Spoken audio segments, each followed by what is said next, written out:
How to make Spotify playlist private.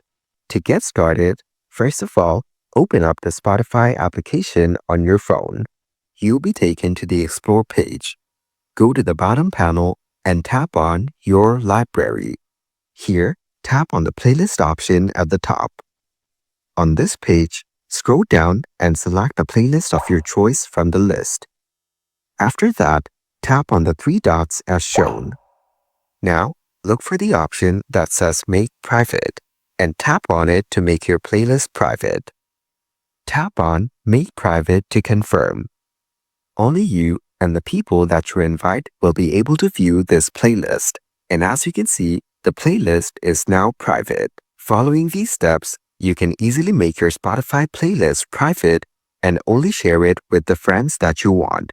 So make your Spotify playlist private and share it with your closest friends to enjoy the music together.